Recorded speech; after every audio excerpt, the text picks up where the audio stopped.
Hello and नमस्कार। मैं धर्मवीर यादव स्वागत करता हूं आप सभी प्यारे साथियों का वीर सर जीएस वाले के इस यूट्यूब चैनल में। साथियों, आज के इस क्लास में हम लोग बात करेंगे सिटीजनशिप के बारे में, जिसको हम लोग कहते हैं नागरिकता। ठीक है, ध्यान रखिएगा। हम लोग भारतीय संविधान की सीरीज को चालू किए हुए हैं और इसके अंतर्गत आज हमारा 8वां वीडियो, कौन सा साथियों? 8वां वीडियो है। ठीक है, तो इसमें हम लोग बात करेंगे नागरिकता की। और अगर आपसे पूछे कि भाई नागरिकता को कहाँ मेंशन किया गया है, किस पार्ट में, तो संविधान के भाग 2 में। किन अनुच्छेदों में मेंशन किया गया है, तो अनुच्छेद 5 से लेकर के 11 तक में मेंशन किया गया है। तो साथियों, यह 8वां वीडियो है। इससे पहले हमने आपको कितने वीडियो दिए हैं? 7 वीडियो दिए हैं।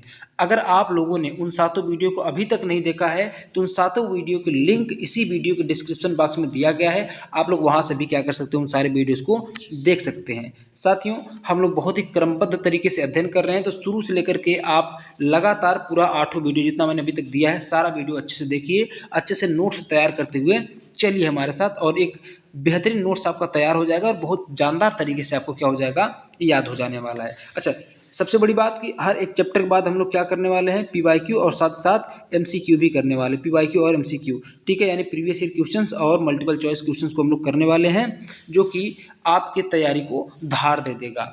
अच्छा, इससे भी बड़ी बात कि हम लोग क्या करेंगे? इस चैप्टर को एक ही क्लास में पूरी तरह से खलास कर लेंगे। तो बिल्कुल भी स्किप मत करना, बिल्कुल भी मिस मत करना। चाहे आप भारत में रह करके किसी भी तैयारी, किसी भी एग्जाम की तैयारी कर रहे हों, चाहे एसएससी हो, चाहे यूपीपी हो, चाहे यूपीपीसीएस हो, चाहे आपका यूपीपीएससी हो, यूपी त्रिपलएससी हो, चाहे यूपीएसआई हो, या भारत में होने वाला कोई भी एक दिवसीय एग्जाम हो, सभी परीक्षाओं में इस टॉपिक से प्रश्न आपसे पूछे जाते हैं। तो आइए साथियों, बिना देरी के क्या करते हैं, हम इस चैप्टर को शुरू करते हैं। तो सबसे पहले हम बात करेंगे नागरिकता की। किसकी बात करेंगे साथी? तो सबसे पहले हम बात करेंगे नागरिकता की। इन नागरिकता किसके पास होता है, या फिर भारत का ही अगर हम पूछे तो नागरिक कौन हो सकता है? तो कई बार मैंने ऑफलाइन सेंटर में अपने स्टूडेंट से मैंने कई बार पूछा है कि आप भारत के नागरिक कैसे हैं, तो कोई पहचान बताइए। तो बच्चे लोग बताते हैं सर आधार कार्ड है। तो ध्यान रखना, आधार कार्ड जो है कि नागरिकता की पहचान बिल्कुल भी नहीं है। तो नागरिकता की पहचान है क्या? तो साथ ही नागरिकता की पहचान क्या होता है? पासपोर्ट होता है। यानी पासपोर्ट ही नागरिकता की पहचान होती है। पासपोर्ट क्या होता है? नागरिकता की पहचान होती है। कोई भी व्यक्ति उस देश का नागरिक माना जाता है जिस देश का वह पासपोर्ट धारण करता है या पासपोर्ट धारण करने की योग्यता रखता है। जैसे हम लोग भारत में रह रहे हैं, तो क्या हम सभी लोगों के पास पासपोर्ट है? बिल्कुल नहीं है। लेकिन हम लोग भारत के नागरिक हैं। कैसे हैं? क्योंकि हम लोग भारत की नागरिकता ग्रहण करने की, धारित करने की, धारण करने की योग्यता रखते हैं। इसलिए हम लोग क्या है? भारत के नागरिक हैं साथियों। ठीक। दूसरी महत्वपूर्ण पॉइंट क्या है कि भारत में जो है कि एकल नागरिकता का प्रावधान किया गया है। भारत में एकल नागरिकता या इकहरी नागरिकता का प्रावधान किया गया है। यानी कोई भी व्यक्ति केवल और केवल भारत का नागरिक होता है, किसी राज्य विशेष का नहीं। जैसे हम लोग क्या है, मान लेते हैं हम उत्तर प्रदेश में हैं, ठीक है, तो हम उत्तर प्रदेश के नागरिक नहीं हैं। नागरिक तो हम कहाँ के होंगे? केवल और केवल भारत के। हम उत्तर प्रदेश के निवासी हैं। क्या है? उत्तर प्रदेश के निवासी हैं और भारत के क्या हैं? नागरिक है। यानी भारत में जो है कि आपको एकल नागरिकता का प्रावधान किया गया। साथ ही किसका? एकल नागरिकता या इकहरी नागरिकता का प्रावधान किया गया है। ठीक। तीसरा महत्वपूर्ण पॉइंट क्या है, उसको समझिएगा। तीसरा महत्वपूर्ण पॉइंट है कि संविधान लागू होने के समय कौन से लोग भारत के नागरिक माने जाएंगे, कौन कौन से लोग भारत के नागरिक माने जाएंगे, इसका उल्लेख संविधान के भाग 2 में अनुच्छेद 5 से लेकर के अनुच्छेद 8 तक में किया गया है। अब इसका मतलब समझिएगा साथियों। देखिए, जब संविधान हमारा लागू हो रहा था तो उस समय कौन से लोग भारत के नागरिक माने जाएंगे, कौन से लोग भारत के नागरिक नहीं माने जाएंगे, इन सब की चर्चा अनुच्छेद 5 से लेकर के 8 तक में किया गया है। 9, 10, 11 में दूसरी चीज़ है, उसकी हम बात करेंगे आगे, लेकिन पहले बात करेंगे अनुच्छेद 5 से लेकर के 8 तक की, जिसमें क्या है, उनकी बात किया गया है, उन नागरिकों की बात किया गया है जो संविधान लागू होने के समय में थे। तो सबसे पहले हम बात करेंगे किसकी? बात करेंगे अनुच्छेद 5 की। और अनुच्छेद 5 में जो है किसका मेंशन किया गया, किसका उल्लेख किया गया है? तो अधिवास के आधार पर नागरिकता की बात किया जाता है। इसका अर्थ क्या है? कहता है कि यदि संविधान लागू होने के समय किसी व्यक्ति का निवास भारत में है और वह व्यक्ति या उसके माता पिता में से कोई भी भारत में पैदा हुआ था तो उसे भारत का नागरिक माना जाएगा। यानी जैसे कि मैं हूँ, ठीक है, मेरा जो निवास है वो भारत में था और मैं या मेरे मम्मी पापा में से कोई भी भारत में पैदा हुआ है तो वह भारत का नागरिक माना जाएगा। और यह कब की बात है प्यारे साथी, यह जो है कि 1950 की बात है, जब संविधान हमारा क्या हो रहा था, लागू हो रहा था। तो यह उस समय के लिए लागू था कि भैया निवास के आधार पर हम नागरिकता देंगे, यानी जिनका घर भारत में है और जिनका घर भारत में, तो वो या उनकी मम्मी पापा में से कोई भी एक भारत में पैदा हुआ होगा तभी वह भारत का नागरिक माना जाएगा। फिर बात आती है अनुच्छेद 6 की। तो अनुच्छेद 6 कहता है कि भाई पाकिस्तान से भारत आने वाले के लिए नागरिकता, यानी अगर कोई व्यक्ति पाकिस्तान से भारत आना चाहता है तो उसको कैसे नागरिकता दिया जाएगा। ठीक है, तो इसके लिए प्रावधान किया गया। एक डेट यहाँ पे आप लोग याद रखिएगा, 19 जुलाई 1948। ठीक है, 19 जुलाई 1948 होगा प्यारे, 98 नहीं होगा, 48 होगा। क्या होगा, 48 होगा। ठीक है, 19 जुलाई 1948, तो ये आपको याद रखना है। ठीक है, ध्यान रखिएगा, यदि कोई व्यक्ति 19 जुलाई 1948 से पहले पाकिस्तान से भारत आता है तो उसे अपने आप ही भारत का नागरिक मान लिया जाएगा, उसे स्वतः ही भारत का नागरिक मान लिया जाएगा। यानी भारत सरकार ने ये कहा था कि अगर कोई भी व्यक्ति 19 जुलाई 1948 से पहले भारत आ गया है पाकिस्तान से तो वह अपने आप भारत का नागरिक हो जाएगा। लेकिन यदि कोई व्यक्ति 19 जुलाई 1948 के बाद पाकिस्तान से भारत आता है तो उसे भारत का नागरिक तभी माना जाएगा जब वह रजिस्ट्रेशन यानी कि पंजीकरण कराएगा। यानी अगर कोई पाकिस्तानी व्यक्ति 19 जुलाई 1948 के पहले भारत में आ गया है तो वह भारत का नागरिक है, अपने मन से ही है। ठीक है, लेकिन अगर 19 जुलाई 1948 के बाद आया है तो उसको क्या करना पड़ेगा, पंजीकरण कराना पड़ेगा, तभी वह भारत का नागरिक माना जाएगा साथी। ठीक है, तो आर्टिकल 5 और 6 समझ में आया। अब बात करते हैं आर्टिकल 7 की। अनुच्छेद 7 क्या कहता है, अनुच्छेद 7 कहता है भारत से पाकिस्तान जाने वाले के लिए नागरिकता। देखिए, अगर पाकिस्तान से भारत आ सकते हैं तो जाहिर सी बात है भारत से पाकिस्तान में बहुत सारे लोग क्या किए होंगे, गए होंगे। तो अगर हम इसकी बात करें तो आपसे यहाँ पे भी क्या करना है, एक डेट आपको याद रख के मतलब याद करके रखना है। वह डेट है 1 मार्च 1947 का। ध्यान रखिएगा, भारत आज़ाद होने से पहले ही कह देता है कि यदि कोई भी व्यक्ति 1 मार्च 1947 के बाद भारत से पाकिस्तान जाता है तो उसे भारत का नागरिक नहीं माना जाएगा। ठीक है, लेकिन यदि वह 1 मार्च 1947 के बाद पाकिस्तान में गया और 19 जुलाई 1948 के पहले भारत लौट आया तो उसे भारतीय नागरिकता प्रदान कर दी जाएगी। और यही बात तो पीछे कहा गया था ना, अभी मैंने आपको पीछे बताया, अभी मैंने आपको क्या बताया, पीछे ही बताया। ठीक है, तो आपसे कहता है कि अगर कोई व्यक्ति भारत से पाकिस्तान जाता है 1 मार्च 1947 के बाद तो वह जो है कि भारत का नागरिक नहीं रह जाएगा। लेकिन भले 1 मार्च 1947 के बाद गया तो उसकी तो भारतीय नागरिकता समाप्त हो गया, नहीं वह पाकिस्तानी हो गया। लेकिन अगर वह 19 जुलाई 1948 से पहले आ जाता है तो फिर से क्या मान लिया जाएगा, भारत का नागरिक अपने आप मान लिया जाएगा। ठीक है, अब बात करेंगे हम किसकी, अब हम बात करने वाले किसकी, बात करेंगे अनुच्छेद 8 की। अरे बोलो किसकी, अनुच्छेद 8 की। तो अनुच्छेद 8 कहता है भारत से बाहर रहने वाले भारतीय मूल के व्यक्तियों की नागरिकता, भारत से बाहर रहने वाले भारतीय मूल के व्यक्तियों की नागरिकता। तो इसके बारे में ध्यान रखिएगा, कह रहा है कि यदि कोई व्यक्ति जो अविभाजित भारत में पैदा हुआ हो या उसके माता पिता या उसके दादा दादी में से कोई भी एक भारत में पैदा हुआ हो लेकिन सामान्य रूप से वह किसी दूसरे देश में रह रहा हो तो वह भारतीय दूतावास में भारतीय नागरिकता के लिए आवेदन करके भारत का नागरिक बन सकता है। जैसे मैं मान लेता हूँ कि मैं या फिर आप, ठीक है, अमेरिका में उस समय है, ठीक, और अमेरिका में है और यहाँ पे भारत में क्या हो जाता है, देश का बंटवारा हो गया। तो अब हम लोग चाहते हैं कि भैया हम लोग अमेरिका में हैं लेकिन हम लोग चाहते हैं भारत का नागरिक बने।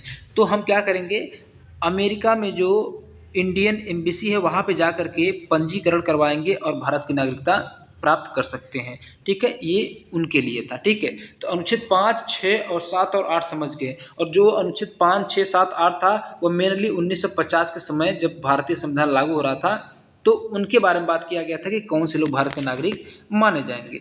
लेकिन समय के साथ क्या होता है, ये चीज़ें बदलती जाती हैं और 1955 में क्या आता है साथी, 1955 में आता है आपका नागरिकता संशोधन अधिनियम, यानी कि जिसको हम लोग कहते हैं CAA 1955 यानी CAA 1955। तो इसके बारे में जरा सा पढ़ेंगे तो ध्यान रखिएगा, इसके तहत जो है कि आपको 5 तरीकों से भारतीय नागरिकता प्रदान किया जा सकता है। लेकिन साथ ही मैं आगे बढ़ूं, आप सभी प्यारे साथियों से आग्रह है कि सभी मेरे प्यारे साथी चैनल को सब्सक्राइब अवश्य कर ले। चैनल का नाम है वीर सर GS वाले।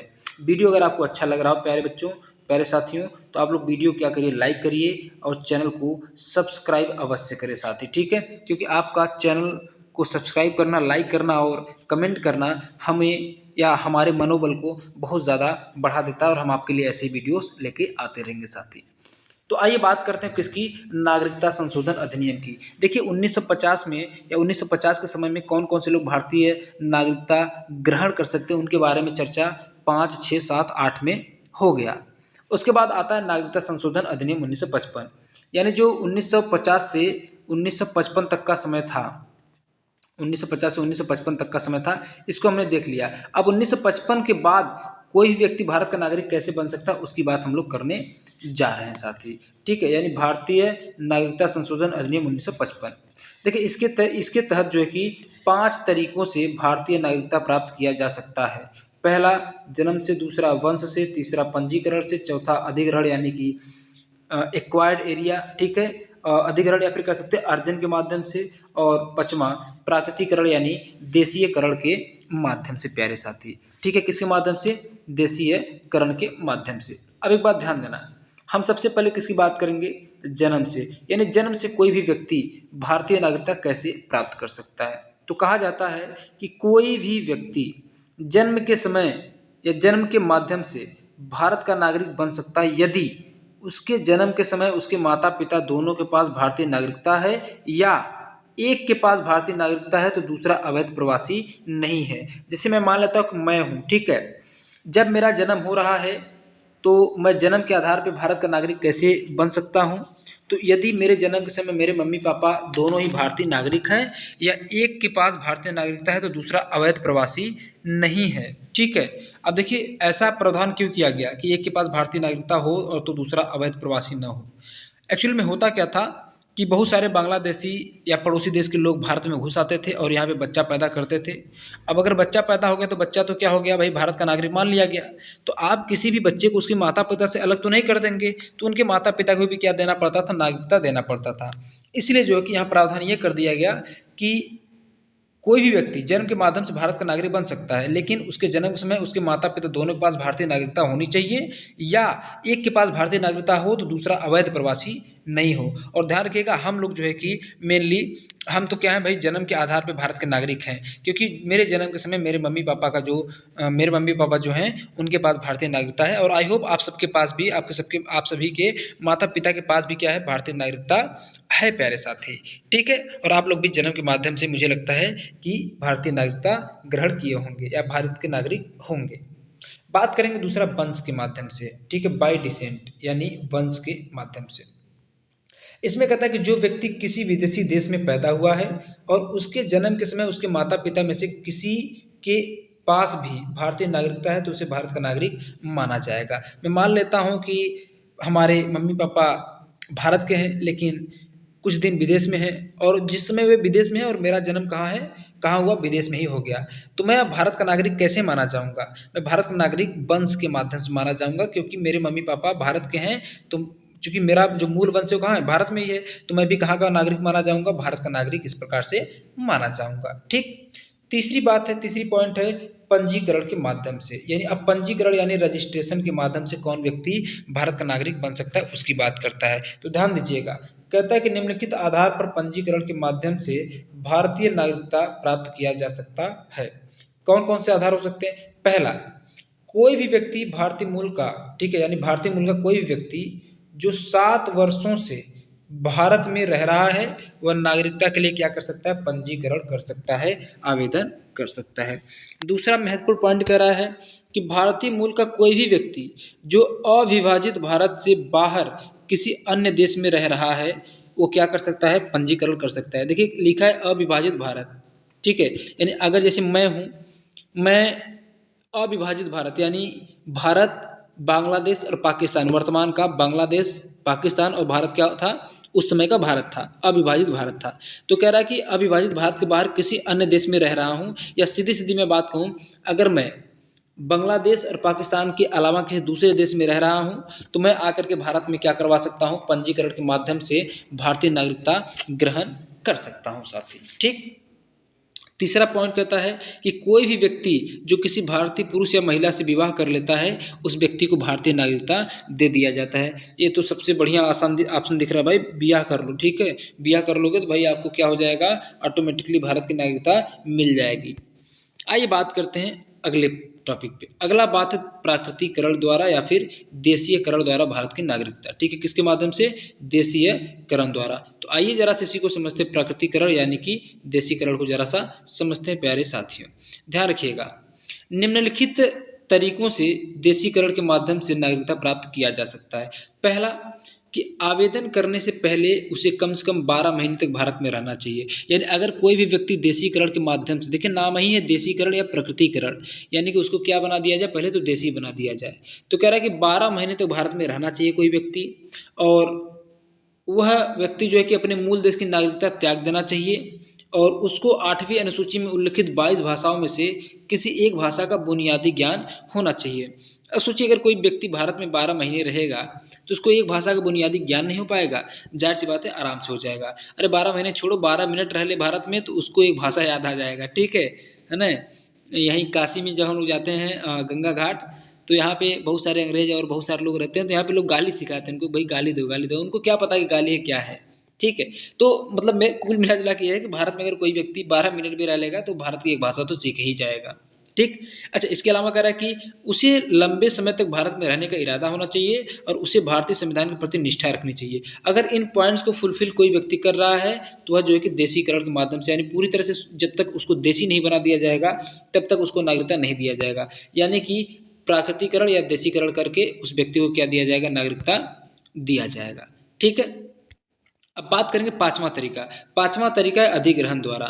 ठीक है, आप अधिग्रहण द्वारा भी भारत के नागरिक बन सकते हैं। आप कहेंगे सर अधिग्रहण ये क्या होता है, तो सुनिए, जब भारत सरकार किसी क्षेत्र का अधिग्रहण करती है तो भारत सरकार ही यह तय करती है कि उस क्षेत्र के कौन कौन से लोग भारत के नागरिक माने जाएंगे। आप समझिएगा, अधिग्रहण जैसे मान लेते हैं किसी दूसरे देश से या पाकिस्तान से या बांग्लादेश से या भूटान से, किसी भी देश से हमारा भारत का क्या होता है, युद्ध होता है, और भारत उस देश के कुछ क्षेत्र को अगर जीत लेता है तो इसका मतलब है कि भारत ने क्या किया, उस क्षेत्र को अधिग्रहण कर लिया।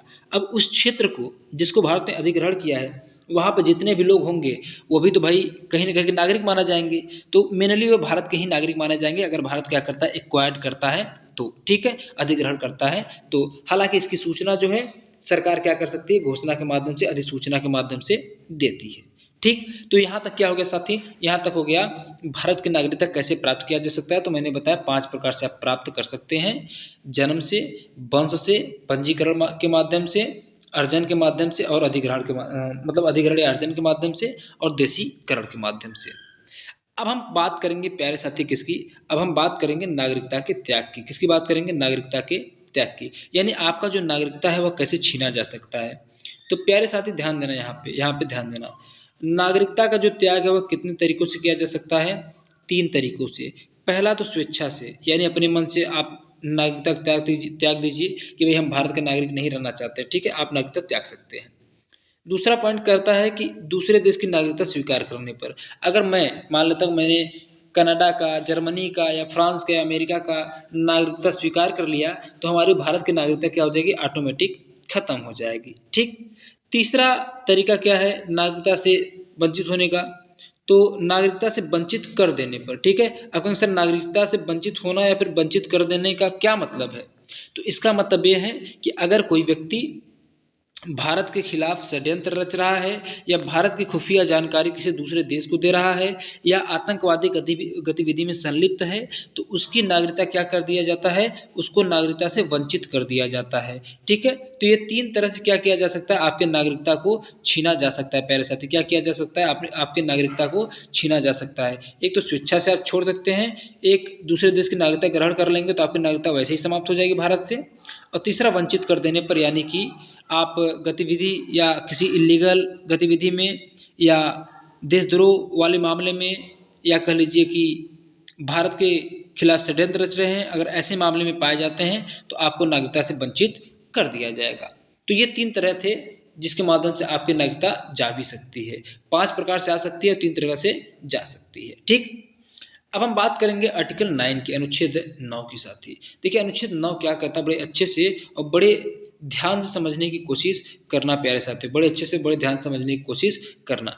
कहता है कि यदि कोई व्यक्ति किसी विदेशी राज्य की नागरिकता प्राप्त कर लेता है या ग्रहण कर लेता है तो उसकी भारतीय नागरिकता समाप्त हो जाती है, और यह अनुच्छेद कौन कहता है? अनुच्छेद 9 कहता है। जैसे मैंने अगर किसी दूसरे देश की नागरिकता ग्रहण कर लिया तो मेरी नागरिकता अपने आप समाप्त हो जाएगी, और इसका उल्लेख कहाँ किया गया? अनुच्छेद 9 में, और यही इसी चीज़ का मेंशन यहाँ पर भी किया गया था। ठीक है, बात समझ गए? इसको कहाँ मेंशन किया गया? अनुच्छेद 9 में।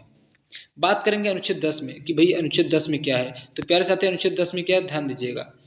इसके अंतर्गत नागरिकों के अधिकारों की रक्षा किया गया है। नागरिकों के अधिकारों की रक्षा किया गया है, अर्थात किसी भी नागरिक के साथ नागरिकता के अधिकार को संसद द्वारा बनाए गए कानून के अलावा ही किसी अन्य तरीके से समाप्त नहीं किया जा सकता। यानी अगर नागरिकता समाप्त करना है तो वो कौन कर सकता है? संसद ही कर सकती है, वो भी कानून के माध्यम से। ठीक है, लेकिन इसके अलावा किसी भी अन्य तरीके से हमारा नागरिकता समाप्त नहीं किया जा सकता।